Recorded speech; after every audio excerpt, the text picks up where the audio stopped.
I'm Suzanne Fisher. I'm the current president of the League of Women Voters in Asheville-Buncombe County and also the head of our National Popular Vote Action Team. And this is a presentation I gave recently at the council meeting in Moorhead City, and I was asked to record it so that other leagues can see it. I'm talking about the National Popular Vote, which you will find out is something I feel very passionate about. It's something I hope other leagues will get interested in, and I consider it a gift we can give to the next generation of voters or generations. Next slide. So what is the National Popular Vote Interstate Compact, which is its formal name, but I'll normally say National Popular Vote. It's an effort that's constitutionally conservative, state-based, nonpartisan. It retains the power of the Electoral College and the power of the states to control how the president is elected. It will go into effect when states representing 270 Electoral College votes join. And at that time, every person's vote will be equal in the entire United States. Every vote in every state will be politically relevant in every election.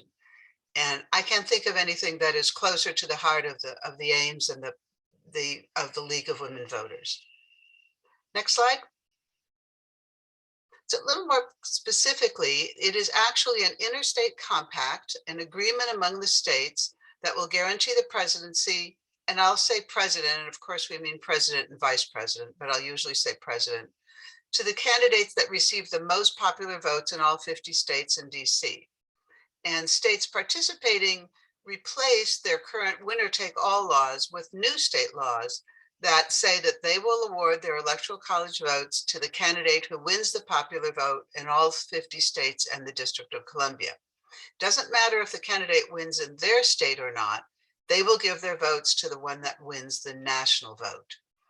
And this will go into effect when states totaling 270 or more Electoral College votes have passed these laws and have committed to the compact. Because as we know, once you hit 270 Electoral College votes, then you control the election, you win the election, and we will have a president that reflects the will of the entire country. Next slide. So I want to talk about the League of Women Voters US and the National Popular Vote. And it goes way back, starting in 1970, when the League first supported direct election by popular vote. There was an effort that year to actually have a constitutional amendment to abolish the Electoral College and elect the president by popular vote. It actually passed the Senate but did not go through the House, and so never went to the states for ratification. But there was strong movement then. But when that failed, nothing really happened for quite a while. Though in 1997, the League called for the abolition of the Electoral College. It then put more information out to the state and local leagues.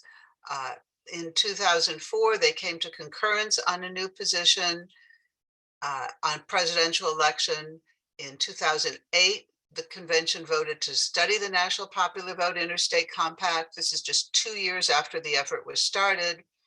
2010, they adopted concurrence to support the National Popular Vote until the Electoral College is eliminated.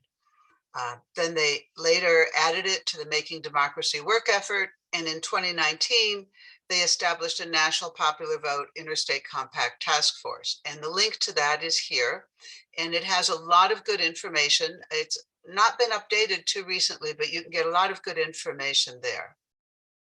Next slide. This is the actual current statement from the Impact on Issues book that we're familiar with. And I won't read it, but what it basically says, to summarize, is that the League of Women Voters supports direct election of the President of the United States. It therefore believes that the Electoral College should be abolished, but it supports the use of the National Popular Vote as one acceptable way to achieve the direct popular vote until we get to the abolition of the Electoral College. So it's the League of Voters of the US is firmly behind this effort. Next slide.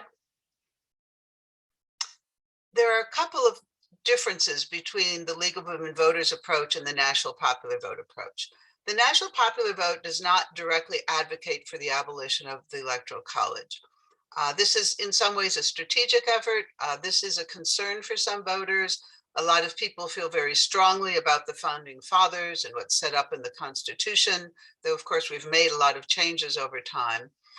It's also strategic, and there have been hundreds, I've heard estimates anywhere from 600 to 800 efforts to abolish the Electoral College or to reform it in some way through a constitutional amendment, and only one of those succeeded. That was the 12th Amendment, which recognized political parties, which the founding fathers hadn't considered, and made sure that the president and vice president would be of the same party, because when that did not happen, it didn't really work very well. So when we talk about the national popular vote, often we'll say our current system rather than the Electoral College, and it just avoids a bit of a hot button issue. And the other thing is always say national popular vote or national popular vote interstate compact. We don't go with the abbreviation. Next slide.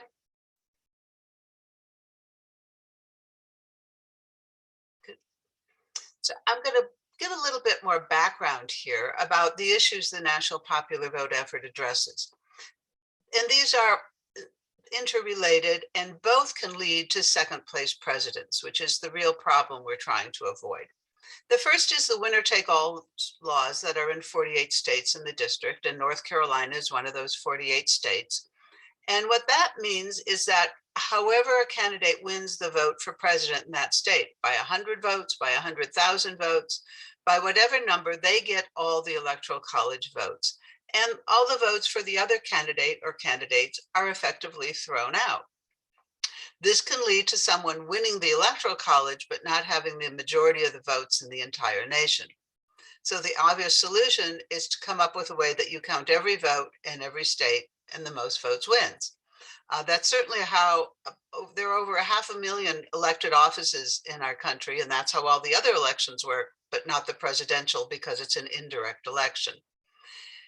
It turns out in our country that there are generally about 19 reliably blue states and 19 reliably red. Varies a little bit, but that's roughly what it seems to be breaking down to in the last multiple elections for president. And that leaves about 12 states that we end up calling the battleground states and the swing states, and often half of those are the most fiercely competed for. Well, now people who run presidential campaigns and presidential candidates are smart people. They know that what they really have to do is address the battleground states, that it doesn't matter about the safe states or the spectator states, as we sometimes call them. They really put all their effort on those 12 or so battleground states. And again, that leads to someone winning the Electoral College, but not necessarily getting the popular vote, second place presidents. All of their campaign efforts are their topics they discuss. There turns out to be lower voter participation in the swing states. There are just a lot of things that tilt the election. And so the solution would be to have a system where candidates need to campaign in all states, in all areas, and really address the entire nation. Next slide, please.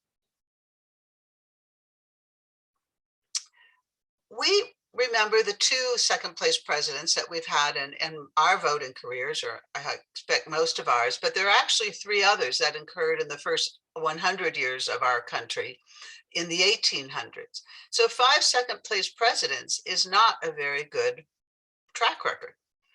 Next slide. We've also had a number of cases where we characterize those as near misses. There have been 16 elections in which very small shifts of voters relative to the total voting population would have resulted in more second place winners. The most recent election is one of those. Less than 22,000 votes in 3 states, Arizona, Georgia, and Wisconsin, could have meant Trump won the Electoral College over Biden, even though Biden had an 8 million popular vote advantage.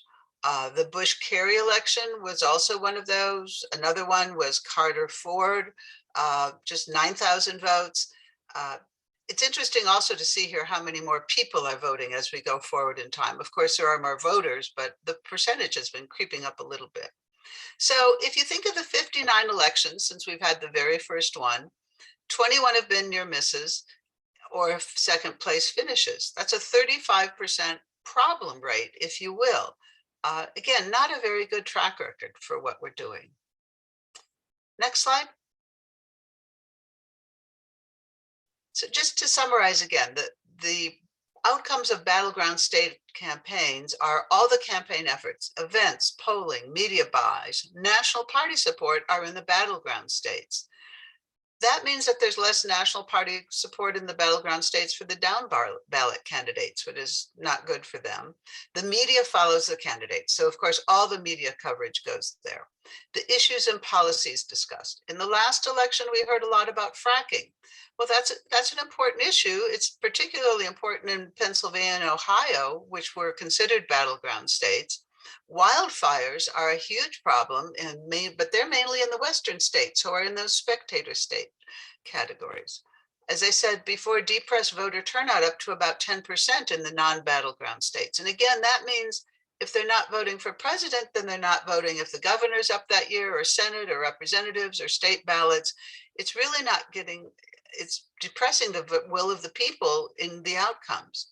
We just have a disproportionate influence of the battleground states. One way to think about it is we're not electing the president of the United States, we're electing the president of the battleground states. Not everyone's vote is equal. Votes in battleground states count a lot more. And this persists during the presidency because the person elected either wants to be reelected or wants to keep their party in office. There are more visits by presidents, vice presidents, and the cabinet members to the battleground states. Pay attention in the news and see where they're going. There are twice the number of FEMA disaster declarations to states that are considered battleground states. The policies emphasize, as I mentioned, and there's about 5% higher discretionary federal spending in the battleground states. It's 5% of a very big number, and that really makes a difference. The bottom line is that a second place president really doesn't have the will of the people, doesn't have a national mandate. And that's not really a good thing for our country, at least in my opinion. Next slide. So I hope I've convinced you that working for the national popular vote is a good thing for our country. So you're probably wondering, well, where are we?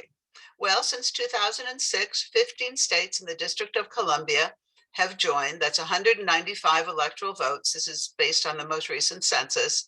We only have 75 to go. The states that have joined here are in green. Orange indicates states that have passed at least one legislative chamber. There's one yellow state, Nevada, where it passed both houses, but did not get the approval of the governor. It was vetoed by the governor. They're hoping that will change soon. And then the blue and gray states have had less activity. So North Carolina is an orange state. That's a good thing, except the next slide will show that it's not such a good thing. Nothing to get too excited about at this point. So if we could have the next slide. So in 2007, which was 1 year again after the national popular vote effort started, the North Carolina Senate passed it, but it didn't pass the House, so it didn't go anywhere. Nothing happened for the next 10 years, but in 2017 and 2019, senators introduced the bill. It got out of Rules Committee, but never really went anywhere. Nothing happened in the House, so that was pretty much a non-event. 2021 was obviously a very unusual legislative year with the pandemic, and bills were not introduced in the House. But the National Popular Vote Office has been very clear that North Carolina is going to be one of the states targeted before the 2024 election. So 2023 will be the next time a bill can be introduced in our General Assembly, and I have it on good authority that they will be introduced in the House and Senate. We're going to get attention. They will be having events. They will be sending people here. The preference is always to have the bills co-sponsored, to have joint sponsorship by both parties. But I have been told by Eileen Reevey, who's the national grassroots coordinator, that they're going to go for bills in North Carolina either way, whether it's just one party or both. Next slide. To talk a little bit about what we've been doing in the Asheville-Buncombe County chapter. And we like to say our name is that, and it would take a lot to change our name, but we actually have members from a couple of the adjacent counties as well. This was first added to our priorities for our 2021 year. And our National Popular Vote Action Group started meeting just over a year ago. We have 9 members and 6 are pretty active. pretty typical for most committees. Our activities are educating ourselves, educating our league, educating other leagues about the national popular vote. We're trying to research about places we could give presentations and scheduling presentations. These have mainly been virtual. We've done church groups, alumni groups, the Daughters of the American Revolution, a student club at the University of North Carolina at Asheville, community groups. We have others upcoming for Rotary groups and things like that. So we're trying to just get the word out to get a lot of popular interest and support this. We offered to brief our incumbent members of the General Assembly. Somewhat disappointingly, only one took us up on it and most didn't even reply. We're doing the same for the primary candidates, gotten a little better response, and we'll do it again for the general election. We've had letters to the editor published in various papers around here. We try to maintain an active social media presence. We're participating in volunteer expos where we try to recruit members, and we're just generally trying to get more and more interest in this effort. Next slide. Just talk about the involvement of chapters in North Carolina. I've reached out to the presidents of all the chapters and heard back to some of them. There are several of us who are getting interested in that. We'd love to have more chapters. I'd love to talk to other chapters or have someone give a talk about it if you'd like. At present, there's no mention of direct election of the president or the national popular vote in our North Carolina public positions. And my goal, one of my goals, is to add that language in 2023, which is the next time we'll have a convention, and we'll add it to the representative government section, or at least that's what I would propose. Next slide. So here's popular language. It's always good if you want to make a proposal to go all the way. So, and this is basically taken from the League of Women Voters US to affirm that direct popular vote method is the best for representative government. The Electoral College should be abolished, and support the use of the National Popular Vote Interstate Compact to achieve this until we abolish the Electoral College. So that would be just a simple language that we would add, and it's sort of in the same format as our other bullets. Next slide. This is the homepage of the National Popular Vote website. It is a wealth of information. There are videos of longer introductory presentations about this, videos of debates and other events that have occurred over time. You can sign up for other webinar sessions about myths. There's just all kinds of information. One of our action team members said you could just spend days exploring over here. They make it very easy. If you want to write your legislature, you just click on your state and they'll lead you to it. It'll show you what's happened in your state and all of that. The next slide. If you would rather get information in print form, there's a book, Every Vote Equal, which is the reference manual, if you will, for the National Popular Vote effort. You can actually download it for free, though I'll warn you, it's over 1,000 pages. This is really a reference manual. It's not something you're going to read cover to cover, or you can buy a copy for $4.95 via Amazon. And that price was set so that it could be given to legislators. There's another book, if this one's too heavy, published just a couple years ago called Let the People Pick the President by Jesse Wagman. And that goes into a lot of background, what happened at the Constitutional Convention, how our voting process has changed over time. It's a very approachable book, and you might want to look for that in your library. So this is the last slide, if I got him the next one. And this is where I would normally take questions, but we can't do this since I'm recording it, but this is just a summary of what it is. I'm sure when Andrea puts this up on the website, she'll add my email, suzanne2001@gmail.com. I'd be happy to talk to anybody, answer any questions, arrange for a presentation, whatever. So thank you very much for watching this. I appreciate it, and have a great day.